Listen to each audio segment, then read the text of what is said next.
students, welcome to BBBN online classes, and we were discussing about the chapter organic compounds containing nitrogen. And इस chapter में हम बात कर रहे थे अमीन्स की, और अमीन्स की हमने प्रिपरेशन मेथड्स पढ़े थे, उनकी फिजिकल प्रॉपर्टीज पढ़ी थी। Today we are going to discuss about the chemical properties of amines, कि किस तरीके से जो अमीन ग्रुप होता है वो केमिकल रिएक्शंस शो करता है। तो सबसे पहले हम बात करते हैं यहाँ पर बेसिक नेचर। आप सभी को पता है जो अमीन्स होते हैं वो अमोनिया का ही डेरिवेटिव होता है, और अमोनिया क्या है, बेसिक नेचर का होता है। ये अमोनिया है। अमोनिया पे आपको पता है नाइट्रोजन के पास में एक लोन पेयर होता है, तो ये लोन पेयर किसी ना किसी दूसरे जो लुईस एसिड इनके पास में आते हैं उनको दे देते हैं। तो इस तरीके से ये बेसिक नेचर शो करता है। अब यहाँ पर एक हाइड्रोजन रिमूव कर अगर कोई एल्काइल ग्रुप जुड़ जाता है तो ये बन जाते हैं एमीन्स। ठीक है, तो यहाँ पर भी नाइट्रोजन के पास सेम अमोनिया के जैसे ही लोन पेयर होते हैं जो किसी ना किसी दूसरे सब्सटेंस लुईस एसिड या किसी एसिडिक नेचर वाले जो कंपाउंड्स इनके पास आते हैं उनको ये लोन पेयर्स दे देते हैं, और इस वजह से ये बेसिक नेचर शो करते हैं। तो अमीन्स किस नेचर के होते हैं, बेसिक नेचर के होते हैं। अब देखिए, जैसे हमने कार्बोक्सिलिक एसिड्स में Ka dissociation constant of acid calculate किया था, वैसे ही हम यहाँ पर Kb कैलकुलेट करेंगे। तो इसके लिए सबसे पहले हम बात करते हैं RnH2 की रिएक्शन हम कराते हैं वाटर से, मींस इसका हाइड्रोलाइसिस कराते हैं बेस का। तो देखिए क्या होता है, क्योंकि नाइट्रोजन के पास में लोन पेयर होते हैं तो यहाँ से ये प्रोटॉन को एक्सेप्ट कर लेता है। क्या होता है, ये प्रोटॉन को ले लेता है। तो जैसे ही ये एक प्रोटॉन ले लेता है तो ये बन जाता, इस पर तो आ जाता है नाइट्रोजन पे पॉजिटिव चार्ज, और यहाँ से मिलता है हमें हाइड्रोक्साइड आयन। ठीक है, तो इस तरीके से ये बन जाता है एल्किल अमोनिया आयन। ठीक है, अब देखिए हम इसके लिए Ka, जैसे हमने एसिड के लिए Ka कैलकुलेट किया था, वैसे यहाँ पर हम dissociation constant for base calculate करते हैं, that is Kb, and it is equal to the concentration of RnH3 plus then concentration of OH minus upon RnH2, concentration of amine। ठीक है, ये H2O जब हम इक्विलिब्रियम कांस्टेंट निकालते हैं तो H2O की कंसंट्रेशन यहाँ उससे मल्टीप्लाई होकर वो Kb में कन्वर्ट हो जाता है। तो इस तरीके से हम Kb कैलकुलेट करते हैं। लाइकवाइज एसिड, यहाँ पर भी Kb की वैल्यू बढ़ती है। ठीक है, Kb की वैल्यू बढ़ती है तो बेसिक नेचर भी बढ़ती है। बेसिक नेचर जो होंगे अमीन्स के वो भी इंक्रीज होंगे।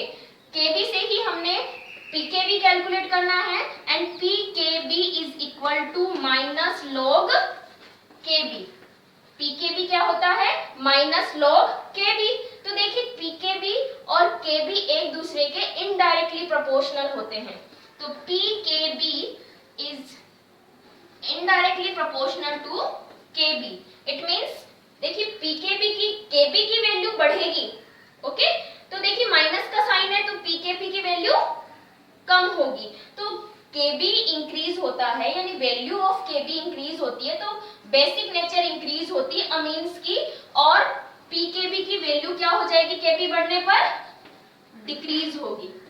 ओके, तो हम क्या बोल सकते हैं, Pkb वैल्यू जिन एमीन्स के लिए ज्यादा होती है, ठीक है, जिन एमीन्स के लिए Pkb की वैल्यू ज्यादा होगी उसके लिए बेसिक नेचर उतनी ही कम हो जाएगी। क्योंकि बेसिक नेचर देखिए, अब हम इन सारे से कंक्लूजन निकाल सकते हैं कि बेसिक नेचर ऑफ अमीन्स, ठीक है, basic nature it is directly proportional to the value of Kb but indirectly proportional to the value of Pkb। तो ये फॉर्मूला हमें ध्यान रखना है, क्वेश्चंस आते हैं, इस पर पूछे जाते हैं कि अगर Pkb की वैल्यू बढ़ती है तो बेसिक नेचर अमीन्स की डिक्रीज हो जाएगी, और वो हमें यहाँ से समझ आ जाएगा, क्योंकि Pkb is equal to minus log Kb, और Kb क्या है, it is the dissociation constant of amines या बेस। ओके, तो ये हो गया बेसिक नेचर शो किया है हमने, और इसका प्रेजेंटेशन यहाँ पर हमने इसका हाइड्रोलाइसिस करा के शो कर दिया है।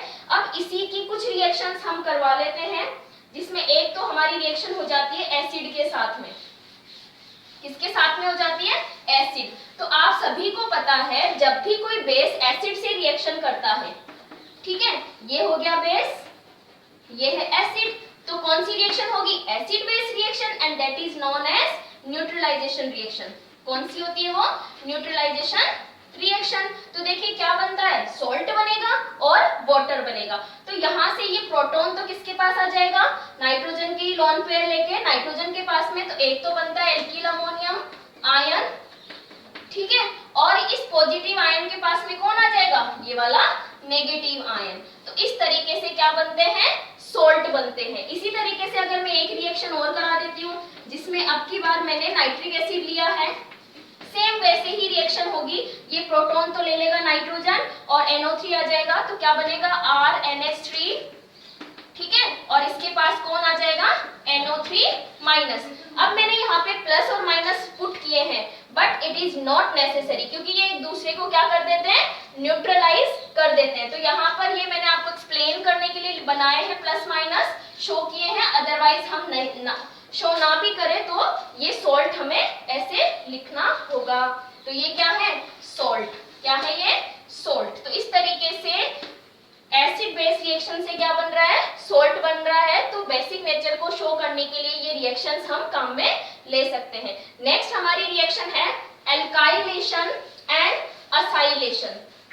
तो देखिए एल्काइलेशन का मतलब तो होता है एल्किल ग्रुप का ऐड होना, ठीक है। तो देखिए हम इसमें क्या करते हैं, एक तो ले लेते हैं एमीन, क्योंकि हम इसी की केमिकल प्रॉपर्टीज को पढ़ रहे हैं, और एक हम ले लेते हैं RCl, जो कि क्या है? Halo alkane. क्या है?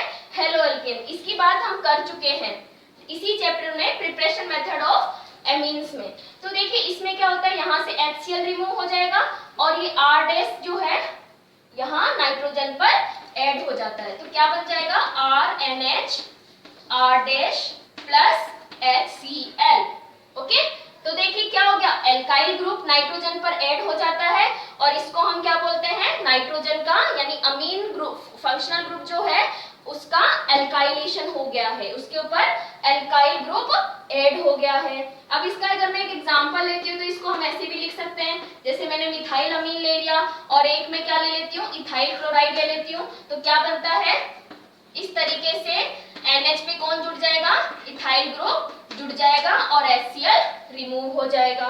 Okay, next acylation. तो आपको पता है जब भी एसाइल ग्रुप ऐड होता है या ऐड करवाना होता है तो हम या तो लेते हैं एसिल क्लोराइड या हम लेते हैं एनहाइड्राइड। क्या लेते हैं हम? एनहाइड्राइड। तो देखिए मैं एक एग्जांपल ले लेती हूँ। एक तो मैंने लिया मिथाइल अमीन, ठीक है, और एक मैं ले लेती हूँ एसिल क्लोराइड। ये मैंने ले लिया एसिल क्लोराइड। तो देखिए यहाँ से HCl रिमूव हो जाएगा, ठीक है, H और Cl रिमूव हो जाएगा। ये मैंने HCl रिमूव करवा दिया और यहाँ पे देखिए CH3NH CO CH3 ये बन जाएगा। तो क्या बन जाएगा यहाँ पे? CH3NH, यहाँ तो NH बचा और यहाँ से ये बॉन्ड ब्रेक होके Cl चला गया तो CO CH3 जुड़ जाएगा इस तरीके से, ठीक है, ये जुड़ गया CO CH3। तो इसको बोलते हैं एसाइलेशन। एनहाइड्राइड से करवा दीजिए रिएक्शन। तो अगर मैं यहाँ पर एनहाइड्राइड ले लेती हूँ, ठीक है, ये मैंने एक एनहाइड्राइड ले लिया, तो सेम रिएक्शन होती है, सेम प्रोडक्ट ही बनेगा, ठीक है। तो ये मैंने एनहाइड्राइड लेती हूँ, तो एक तो बनता है ये सिमिलर प्रोडक्ट बनता है और एक बन जाएगा CH3COOH, और हमें मेन प्रोडक्ट का ही ध्यान रखना होता है, ठीक है। तो ये हो गई हमारी reaction alkylation and acylation. Next हमारी रिएक्शन है carbyl amine reaction, and it is very very important reaction. ये बहुत इंपॉर्टेंट है, बहुत तरीके से इसके क्वेश्चंस बनते हैं। तो देखिए इसमें होता क्या है, सबसे पहले तो यहाँ पर जो अमीन्स होते हैं, प्राइमरी अमीन्स, किस अमीन की बात कर रही हूं मैं? 1 डिग्री अमीन्स की, ठीक है, और इसको आइसोसाइनाइड टेस्ट भी बोलते हैं। इसको क्या बोलते हैं? आइसोसाइनाइड टेस्ट, ठीक है। कार्बिल एमीन रिएक्शन को और क्या बोला जाता है? आइसोसाइनाइड टेस्ट, ये कार्बिल एमीन रिएक्शन, ठीक है। 1 डिग्री अमीन्स को टेस्ट करने के लिए, इसका पता लगाने के लिए कि हमारी जो टेस्ट ट्यूब है या जो हमारे पास गिवन ऑर्गेनिक कंपाउंड है उसमें एमीन कौन सा है, 1 डिग्री है, 2 डिग्री है या 3 डिग्री है, तो ये पता करने के लिए हम ये टेस्ट कर सकते हैं। और इसमें क्या करते हैं हम, 1 डिग्री अमीन अगर हमारे पास होगा तो उसमें हम क्लोरोफॉर्म प्लस बेस, ठीक है, क्लोरोफॉर्म और बेस डालते हैं तो रिएक्शन होती है, और रिएक्शन होने के बाद में आइसोसाइनाइड बनता है। क्या बनता है, आइसोसाइनाइड। किस तरीके से बनेगा, ये हुआ R और N फिर C, ठीक है। साइनाइड ग्रुप कौन सा होता है, NC। तो यहाँ पर देखिए प्राइमरी अमीन लिया मैंने, प्राइमरी अमीन से यहाँ क्लोरोफॉर्म से यहाँ कार्बन आ जाएगा तो ये आइसोसाइनाइड बनता है। क्या बनता है, आइसोसाइनाइड या आइसोनाइट्राइड, ठीक है। अब पता कैसे चलेगा हमें, इसमें इतनी बोलते हैं बैड स्मेल आती है, फोल स्मेल आती है, जिससे हमारा दम घुटने लगता है, ठीक है। और इस वजह से यही रीजन है कि हमें पता चल जाता है कि प्राइमरी अमीन हमें गिवन है, बट इसको अवॉइड किया जाता है लैब में। स्टूडेंट्स को जब भी प्रैक्टिकल करवाया जाता है तो प्राइमरी अमीन के लिए कार्बिल अमीन टेस्ट को अवॉइड किया जाता है, क्योंकि जब ये रिलीज होता है रिमूव तो बहुत इसकी जो स्मेल होती है उससे हमें जो सांस लेने में तकलीफ होती है, तो इसको लैब में नहीं किया जाता, ठीक है। और साथ में क्या बनता है, K2CO3 प्लस KCl, ठीक है।